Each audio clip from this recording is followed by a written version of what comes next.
Ladies and gentlemen, welcome to Slam Up Wrestling. Myself Supreet, and this is the NXT review for July 29th, 2020. And I'm joined by Ishan Chauhan. What's up, Ishan? Hi, hello, Supreet. It's fun to join you in this NXT review here. It's my first time being on a podcast and reviewing NXT is going to be surely fun with you. Looking forward to it. Yeah, so I'm looking forward to it. Let's see how it goes. So So, let's start with it. so this week's NXT, we had Io Shirai and Tegan Knox. They were facing Dakota Kai and Candice LeRae. Johnny Gargano versus Roderick Strong. Keith Lee called out Karrion Kross. Shotzi Blackheart, she was facing Mercedes Martinez, and finally the main event. It was a NXT North American Championship qualifier: Finn Balor versus Dexter Loomis versus Timothy Thatcher, and so much more. But before that, if you are new to this channel, then make sure to hit that subscribe button and turn on the bell for all notifications. We here in Slam Up Wrestling cover all pro wrestling related stuff, including reviews for Raw, SmackDown, NXT, AEW Dynamite, and New Japan as well. So before we run through this week's NXT, I wanted to get your thoughts on Keith Lee, who relinquished the North American Championship in just 2-3 weeks. What did you think about it? Honestly, it was a very smart move by the WWE, I think, because I was always questioning that if Karrion Cross is a possible threat for Keith Lee, then what happens with the North American Championship? Because there is some way you have to take that belt off Keith Lee, and then he goes to feud with Karrion for the NXT Championship. But then this was a very smart move that the talent should get opportunities. Other talent also should have a fair opportunity at this, and then he relinquishes it. So I think it only adds to Keith Lee's credibility, and he's a face. So him doing something like this is a very kind and noble gesture that will support his gimmick. So I think it was well done. Okay, that was a positive point you just said, but you want to hear the negative point. Well, of course, the negative here is that we couldn't see more of Keith Lee as double champ for a very long time. When we talk about double champions, we think about them as they having a dominating reign. So, of course, people expected that Keith Lee would, have a dominant reign with both the championships. But I think somewhere doing it for only 2 to 3 weeks is also a bit of a rush situation that I think the company was put in. The other main point you forgot that um, relinquishing in just 2-3 weeks, they told us that they didn't do this for storyline wise. They only did this just to counter program AEW's big show. So all elite wrestling, it's always going on. That debate is always going on that NXT is trying to counter program with Dynamite, but obviously that could be the point, and you can never say never with the kind of booking and the kind of counter programming that goes on with WWE. You know, their storylines are based off something that is happening in the media 1 week ago. So I So question the long term booking here. this was not long term if you think that way. Yeah, yeah. Um, so let's get into this week's NXT show kicks off with a tag team match.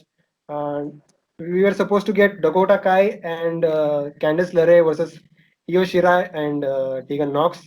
So Dakota Kai attacked Io Shirai during her entrance. Tegan Knox Yeah. and Candice LeRae, they also joined as well. Match finally started. LeRae and Knox began. Lere was in control until Knox made the tag to Io. She takes out Kai and was dominating Lere. A little miscommunication leads to Shirai being driven to the barricade by Lere while Knox hit a big boot from Dakota Kai. Back from commercial, the heel team were dominating Knox in the corner. Knox made a comeback with a headbutt to Lere and made the tag to Shirai. She runs wild. So the finish of the match saw Shirai taking out Kai with a tope suicida. Nox with the shiniest wizard on Lere, followed by the moonsault by Shirai for the win. This was a decent tag team match here. Of course, this is to build up Kai versus Shirai, and there's also a possibility of a feud between Lere and Nox. What do you think? Well, I think the start to the show with the women, these women are really great athletes, and it was a very quick start to the show. For a moment, I wondered if it was the proper start to the show, because quick fire action immediately, and this was a very good match, as you said. The finish was well done. It was protecting Kai because she's going to they're showing her as a threat to Io Shirai's reign. So Candice LeRae takes the pin, but I'm not really a fan of Candice taking a pin after the kind of character change and the evil side that she's come on with Johnny Gargano. So ever since that has happened, I think Candice hasn't really had a very good upper hand in sort of things. And today, just for Dakota to keep Dakota protected, I think Candice had to take the fall. Another thing, Dakota Kai was confronted by Rhea Ripley when Kai called herself the number one contender. So Dakota Kai will be facing Rhea Ripley next week in a number one contenders match, and and we know who's mostly is winning. Dakota Kai is mostly winning this match, and that could be the end of Rhea Ripley in NXT. That very well could be the end of Rhea Ripley in NXT. But if you consider that there is nothing that she would do on the main roster as well, Bianca Belair is a great athlete and is a great wrestler, but she's very, very, very less featured on Monday Night Raw ever since her debut after WrestleMania. So if Rhea Ripley is losing this and going to the main roster, I'm really not sure what's in store. But I would really like to see Dakota Kai, winning here, and she will win.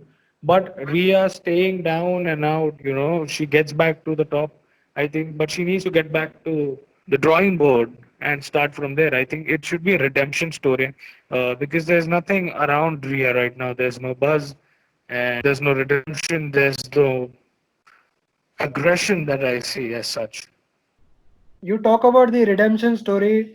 In my case, her winning the NXT Women's Championship back is not a redemption story. The only redemption story I can think of is her getting a win against Charlotte Flair. Yes, absolutely. That is the biggest redemption story. Probably when Charlotte becomes the women's champion again, and Rhea will beat her. But Charlotte being out for a few months puts that picture out of the prospect. We couldn't have seen this situation if Rhea Ripley had beaten Charlotte at WrestleMania. Absolutely, and I think that would have been a wonderful passing of the torch moment as well. But WWE booking is WWE booking. No logic at all. Yeah, sometimes, not sometimes. I think most of the times, Most of no the times. logic. Yes. So from that, they show that clip of the Pat McAfee show where the whole Adam Cole stuff happened. So the whole Yeah, right. intention of yes, the whole intention of it was to create some buzz surrounding Adam Cole. We all know that it's time that the Undisputed is about to make that jump to the main roster, or or they could use this storyline to make the let me rephrase that, the Undisputed Era to stay in NXT a bit longer. What do you think? I think this Pat McAfee and Adam Cole's Pat has been very well done. These two are. It wasn't expected, and it just happens. And Twitter goes on fire. Because Adam Cole has dropped f bombs on Pat and vice versa. So something like this was unexpected, and these two guys have done it well for people to be invested in it. So I'm really looking forward to how it goes. Is it that we're going to see Pat versus Adam Cole, I don't know, but let's see how it goes. It will be interesting to see because they've touched a very sensitive topic. Like Pat belittling Adam over his height and stuff like that. So and then Triple H coming on his show and then saying that you can come over on NXT someday. So and then this video package that we talked about. So I think all of this is a part of something that they've thought. So let's see if that turns out into a Uh, match between Pat and Adam Cole. I don't want to see that personally. I don't really know Pat McAfee, to be honest. I don't know if he's a wrestler, if he's been in the ring or stuff like that. Because it's Adam Cole. Like when you talk about Adam Cole, you talk about wrestlers like AJ Styles, Finn Balor, and Kota Ibushi that he should be not Pat McAfee. Certainly not after he loses the NXT Championship.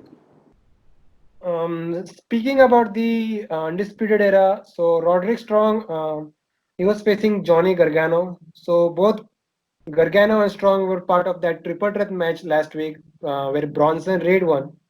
Both men were blaming each other for that loss. Thus, we get this match. This went about 13 minutes. The first 5 minutes was a lot of technical based offense from both men. Gargano was targeting the left arm of Strong. At one point, Gargano went for the one final beat. Strong catches it and it's a backbreaker. Gargano then counters the Olympic slam into the Gargano escape. Strong escapes with a pin attempt. So finish saw Gargano with the head scissors takedown, sending Strong through the barricade. Strong was then sent into the steel steps. Back in, Gargano hits one final beat for the win. This was a good match. No surprise here. If you put two great wrestlers like Gargano and Strong, then you will get a great match. Gargano was the rightful winner here. What did you think about this match? I think just like you said, the first 5 minutes were like absolute technical wrestling at its best. These guys going after the arm and then some mat wrestling and then, quick turn of offense. The offense was really shifting. It was like, okay, like it goes from one beat to another, like bam, bam, bam, bam, bam. And it's perfectly synchronized.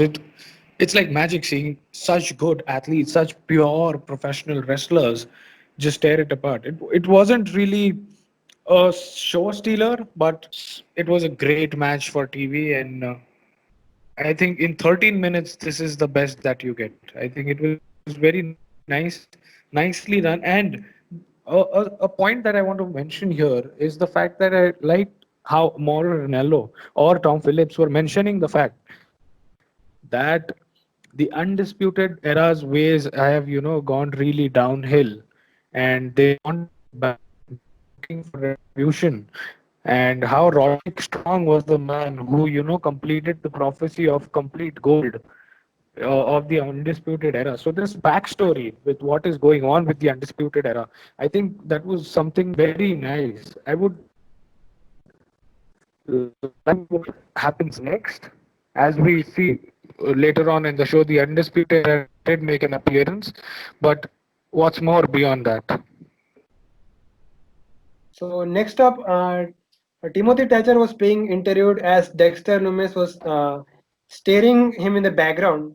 He did the same thing with Finn Balor too. So let's get to that match in the main event. Um, Next up, we had Mercedes Martinez. She was facing Shotzi Blackheart.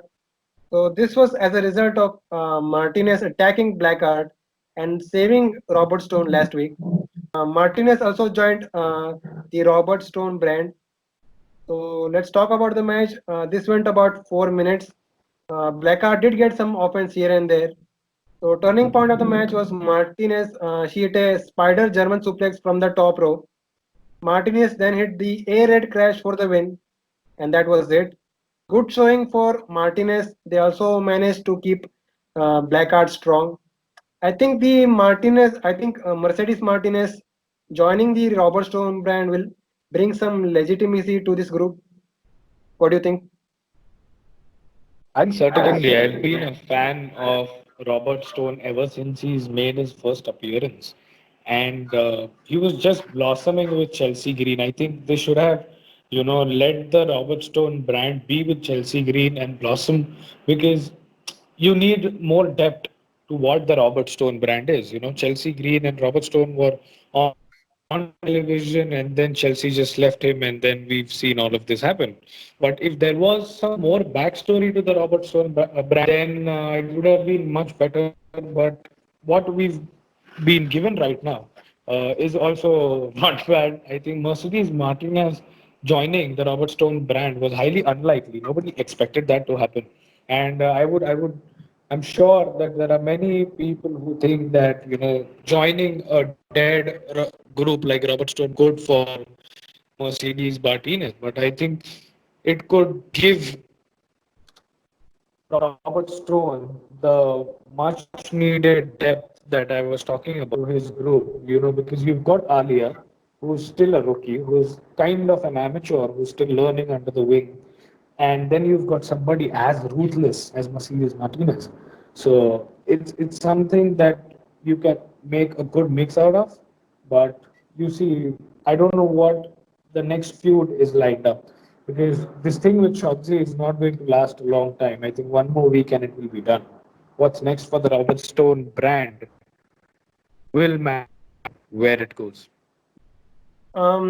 Speaking about Mercedes Martinez, she also has a similar vibe to what Shayna Baszler had in her days in NXT. And I think They have she's the same look also, I guess. yeah, and I think Martinez is a perfect candidate to beat Io Shirai for the women's championship. Well, I think I would disagree here because she's just made her debut. Of course, she's an 18, 19-year-old veteran in the sport. But I think there's some little time before Mercedes Martinez makes the jump and challenges and steps up to Io Shirai, because I think certainly Dakota Kai is a threat right now. And I think this program with Dakota Kai and Io Shirai wouldn't end with one match. So I think there's time till we see Mercedes Martinez get a match. But certainly, if she's a part of the Robert Stone brand, you never know when Robert Stone pulls some string and gets her a match. Maybe in the next 3 months. Yes, yes. We'll have to wait and see. Next up, we had Keith Lee coming out for a promo segment. He calls out Karrion Cross. He said Cross did a lot of bullshit last week. He says Cross doesn't have the balls to come out and come face to face. Cameron Grimes comes out. He interrupts Keith Lee. He starts talking trash and said he wants a shot at the NXT title as well. Lee gets annoyed and tosses Grimes inside the ring. Then all of a sudden the lights go out. Out comes Scarlett. She was standing on the ramp. Scarlett tried to distract Lee by her presence alone. Grimes tried to take the advantage. He went for his cave-in finisher, but Lee caught him and hit a powerbomb instead. Karrion Cross then came on the screen and he starts blaming Keith Lee for what happened to Dominic Dijakovic last week. Cross then gives two options to Keith Lee. Either he gives him a shot at the NXT Championship, or else he will do something unexpected. Lee then says, "Name the time and place, and he will whoop that ass." So this is a guaranteed match for Takeover 30, even though it's not official yet. Yes, even William Regal said that, Karrion Cross cannot just, ask out for opportunities. And even Keith Lee cannot hand out opportunities like that. That's not any opportunities in NXT are given. You have to earn opportunities. So let's see what happens. But I think this is a very certain match for NXT Takeover 30. Probably we'll see Karrion Cross versus somebody in a namesake number one contenders match, where again Karrion Cross shows his dominance. Even William Regal even pointed out that Karrion Cross should earn a title opportunity. Yes. So yeah, you made a fair point there. Let's see if that match happens or not at Takeover 30.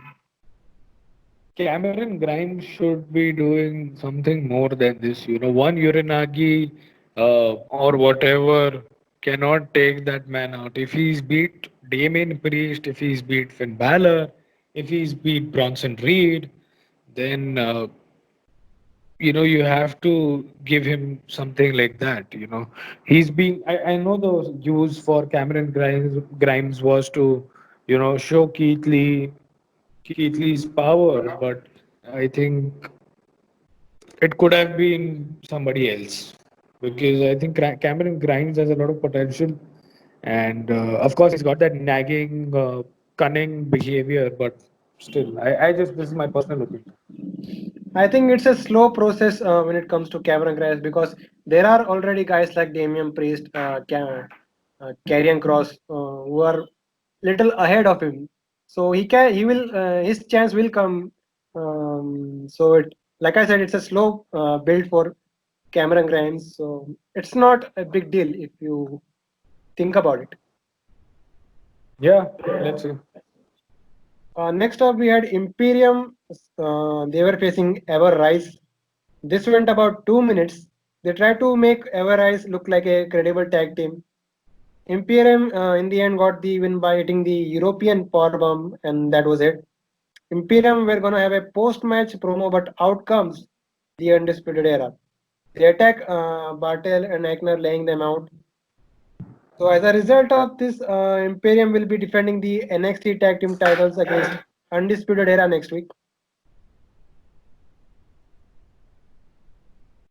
I'm very happy to see Kyle O'Reilly back. To be honest, first of all. Yes. In ring action, and also let me tell you, let me give you a very quick fact here that this appearance of Imperium tonight was their first appearance after the 17th June episode of NXT where they defended their newly won NXT Tag Team Championships against Breezango. So this is their first appearance in over a month, and people were questioning where the NXT Tag Team Champions are, and here they are.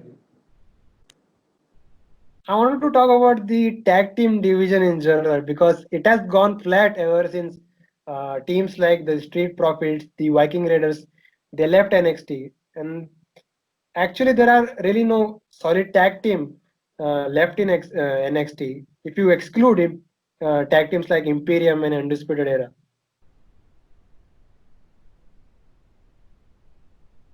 Certainly. I think there has been a talent raid. The main roster has raided a lot of talent from NXT. Yeah, so the tag team division of NXT is very flat. If you compare to its old times when the tag team division of NXT was thriving, it had tag teams like the Revival, the Ascension. Then you had hashtag DIY of Johnny Gargano and Tommaso Ciampa. So such teams and such good tag team wrestlers, the Viking Raiders, now suddenly with the Vikings going and with Street Profits going and Heavy Machinery going, it's certainly a void that is still left to fill because it's only Undisputed Era who's been there at the top. We've got Brizango, who is a certified tag team, and then Imperium is just tag team who is wrestling for NXT for the time being, I feel, because they are truly from NXT UK. Mhm. I think it's gonna be a while since the NXT tag team division gets back to that glory days.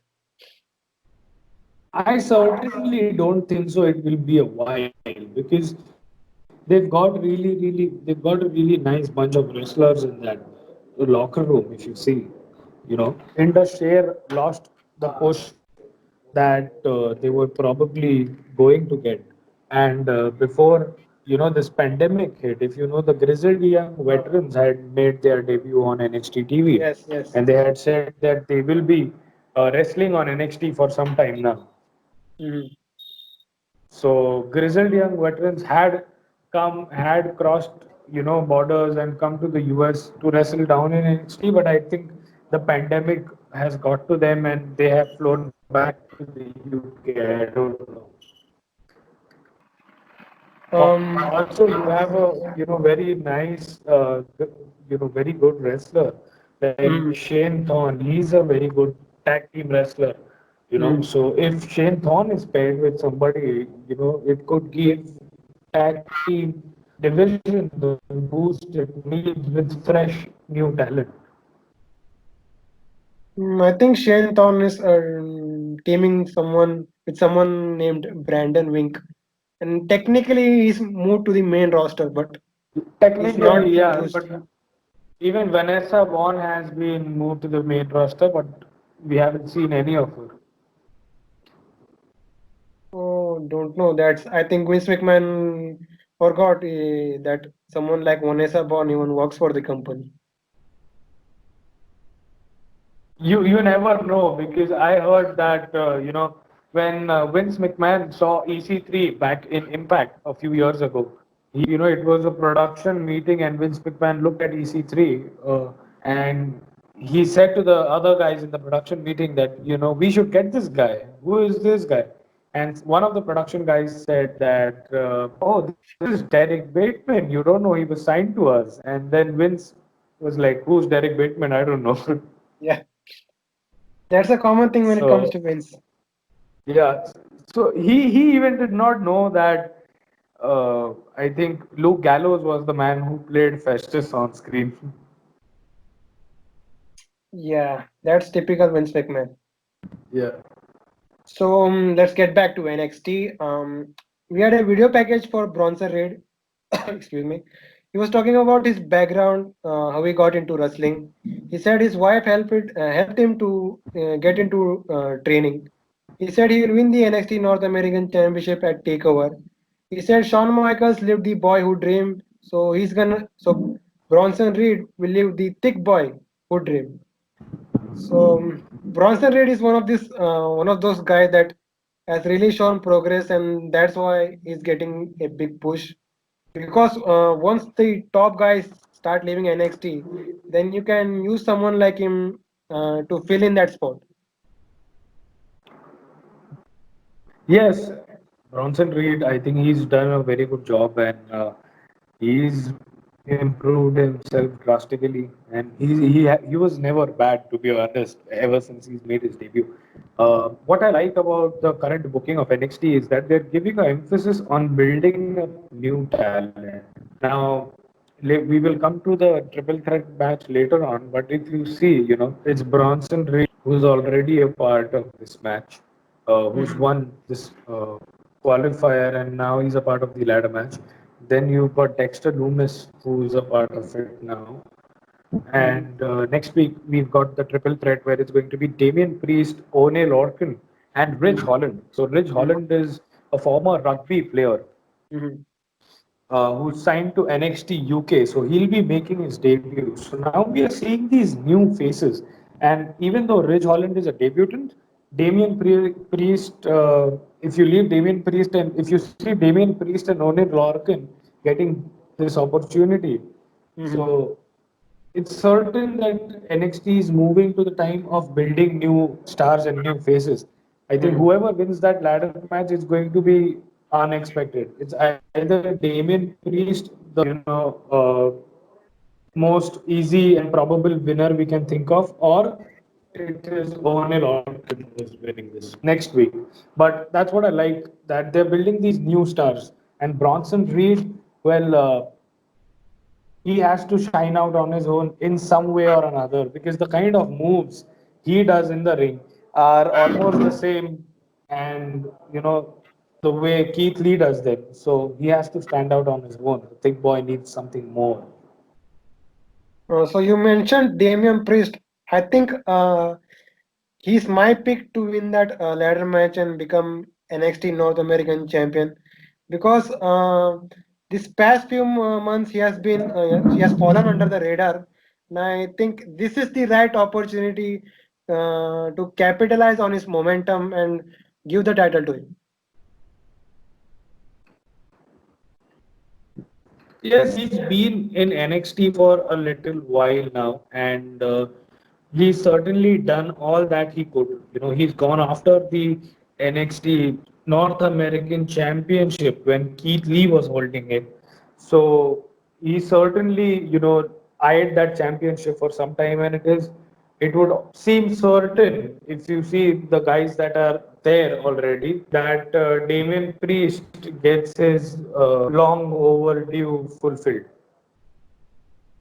Do you have any other pick that you want to see win the North American title?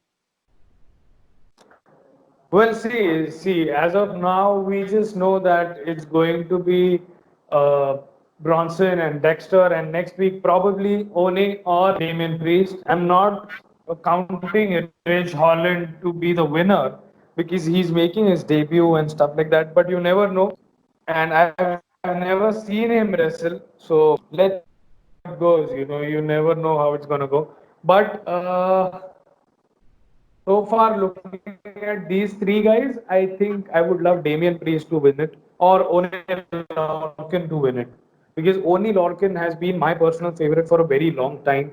The dude has been grinding it on 205 Live. He's been doing a very good job on NXT for years. And the see, the tag team division that we were talking about, let me make a point. You had the tag team of the Boston Tea Party, that is Mm. Oni Lorcan and Danny Burch. But for some reason, I think Danny Burch is out of action.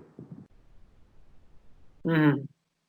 So Oni Lorcan has, somehow sort of developed this rivalry with Timothy Thatcher, and last week we saw a very nice, beautiful technical wrestling match Mhm. where Timothy Thatcher, got the upper hand with some smart in-ring awareness. So Yep. Oni Lorcan also is a man who deserves this opportunity next week and should and can win. So from that, we had Isaiah Swerve Scott versus Jake Atlas. By the way, Jake Atlas has a annoying theme song. I think it's a very, very generic theme song that he has. Yeah, I didn't like it.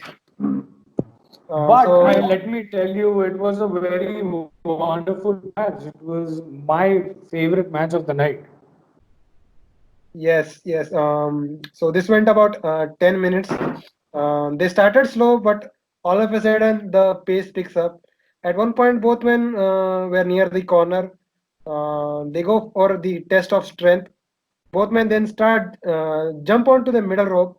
Atlas then picks up. Scott hits a spinning Death Valley driver, which looked good.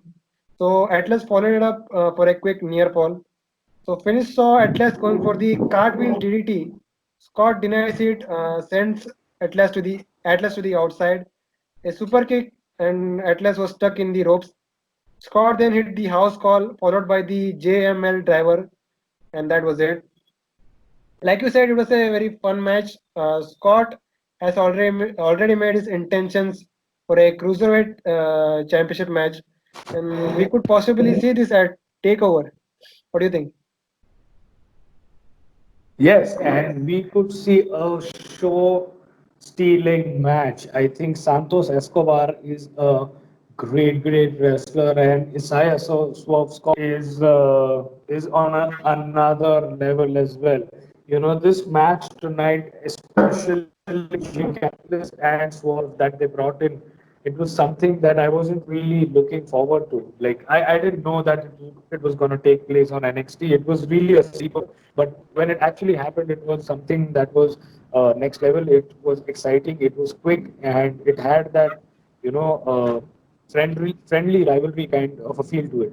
Also, the backstory and the play-by-play commentary by Mauro Ranallo just adds up to how great the in-ring action can be. The backstory, how Drake Maverick is down and out, and Jake Atlas, who's a very good friend of Drake Maverick, is looking forward to win this match and probably go on. So it was nicely done, and with Scott coming on top in spite of taking so much damage, I think when these guys went on the second rope and Jake Atlas hit that wonderful, Death Valley driver from the second rope, I thought it was done and the match was over. But Swerve did come out on top. So let's get to the main event then. Yes, certainly. Yes, we had a North American Championship qualifier match. Dexter Loomis versus Timothy Thatcher versus Finn Balor. This went about 12 minutes. So match begins with Thatcher and Balor fighting while Loomis was just standing there. The fight went to the outside. Loomis hits a dive, but thanks to camera cuts, it was made to look like that he landed on his feet. So mostly it was Thatcher and Balor fighting out while Loomis was outside. Thatcher was targeting the injured legs of both Loomis and Balor. So Finish saw Thatcher and Balor in the no. Let me rephrase that. Thatcher had Balor in the ankle lock. Dexter Loomis, like he was a house lizard or something, catching a cockroach. He crawls in, looks at Thatcher, and locks in that arm triangle choke on Thatcher. Thatcher passes out, and that was it. This was a okay match. I loved the finish. Loomis was the right choice to win here because he can do some stuff in the ladder match. On the other hand, you can have Thatcher and Balor in a singles match at Takeover. What did you think about this match? Um, well, to be honest, I was looking forward for somebody like Timothy Thatcher or Finn Balor going over in this match because I'm really not happy with the kind of booking Finn Balor has been ever since he's come back to NXT. You know, it's not like it's been a ignorant kind of a booking with him where he's been ignored. You know, I feel that he deserves more, and I was looking forward to him going on and winning this match and going to the ladder match for the NXT North American Championship because that is something he's not done in NXT, and that makes sense. Or Timothy Thatcher for that matter. But then again, Dexter Loomis, there's some sort of love I think that somebody in the creative team has for Dexter Loomis. I want to know more about the guy. He's of course he's spooky and he can raise a few eyebrows, but I want to know more why he's like that. Like you know about the Undertaker, why the Undertaker is the Undertaker, or how Kane was born and stuff like that. You know the backstory. You should know why Dexter Loomis is like that. I think that would really solidify his character. Yeah, he also has that 90s Undertaker vibe.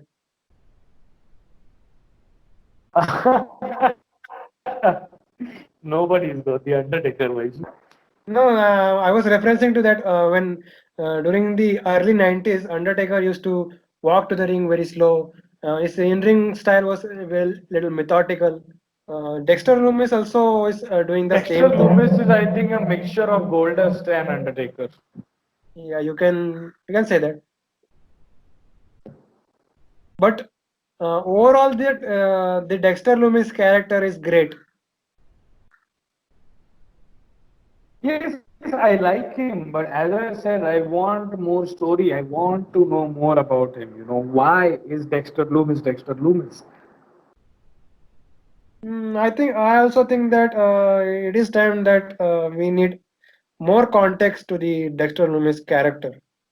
Yeah, I think we were going into a Killian Dane versus Dexter Loomis rivalry, but Loomis is going to the ladder match.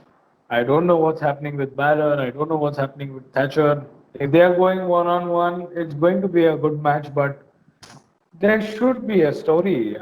You cannot possibly have random matches, exhibition matches every week. I think I think the current character for Finn Balor is that he is the locker room leader of NXT, and he also uses some non-wrestling terms like no, I'm saying non-wrestling terms means out of the kayfabe. I will bury this guy. He will get the Finn rub. You get my point. Yeah. So that's the character of Finn Balor right now. And when it comes to his booking, I have liked his booking personally because he looks more like a legit guy compared to what he was in the main roster. And I think this pandemic screwed future plans for Finn Balor. I think the main plan was to him to have a NXT UK Championship match with Walter. And who knows? At this point, we could have had. in being the NXT UK champion. Also, this is also a very interesting point. Now that you remind me of the original plan for NXT UK Takeover Dublin was Walter versus Finn Balor. Yes. So, and now that Dexter Loomis has won this, if we see a Timothy Thatcher and Finn Balor feud, then I think that feud should play out for a couple weeks, and then it should play out to the fact that like outside of WWE, Timothy Thatcher and Walter have been close associates, if you know. Yes, yes. So it would be really, really great if WWE capitalizes on this and probably, keeps this feud with Timothy Thatcher and Finn Balor, and then Balor wins this eventual feud, and then it's Walter who attacks him, probably once the travel ban is lifted. Yeah, that they can do. Resuming his rivalry with Walter, Balor versus Walter again. Yeah. That they can do something for long-term storytelling. I've been dying to see some long-term storytelling in WWE for quite some time now. May it be the main roster or may it be NXT. It's just something that you don't see very, very often. They can do long-term storytelling in NXT, but they can't do the same thing on main roster because the main roster is they have 12 pay-per-views every for calendar year, every month a pay-per-view. So you Right. can't really do long-term booking in that scenario. This long-term storytelling can work in places like NXT, AEW, New Japan. They can do that very. They can do it. It fits them perfectly because they only do. Especially, I'm talking about AEW and NXT. They only have four pay-per-views, five pay-per-views a calendar year. So it works great for them. Right. You've made a very valid point here. Money matters, ticket sales, everything. Yeah. So yeah, that was NXT. A very Yeah, that decent was show. NXT. It was a very decent show. I like the way that it was completely paced. It wasn't like a boring promo that was opening the show and blah blah blah blah blah blah. It was straight on action with the women. It was some good action with the NXT Women's Championship, Women's Champion making an appearance with a very good flow, a very good qualified match to end the night. Really, not a match of the night, but it was a good, decent match with a new winner. They're keeping up with this new generation of NXT talent, probably going for the NXT North American Championship. So we saw Dexter Loomis winning it, and we saw other rivalries also progressing. So I think overall it was a nicely done show for me. I would certainly go with 8 out of 10 if I have to rate it. What are you giving NXT? I give it a 8 out of 10. If I call this a decent show, then I will give it a 7. Uh, and speaking about the build to Takeover 30, at this time they are mainly focusing on the North American Championship match and that possible NXT title match between Keith Lee and Karrion Kross. And I hope that other matches are built equally as well. I think the build for the women's championship will start next week, considering that we've got the number one contenders match with Rhea Ripley taking on Yes, yes, Dakota Kai. That is going yes. to be one exciting match. Also, I don't know why there's no Raquel Gonzalez with Dakota Kai these days. So she's got to fend for herself against a very dominant and focused Rhea Ripley. I think WWE has told her to stay home because of medical reason or something.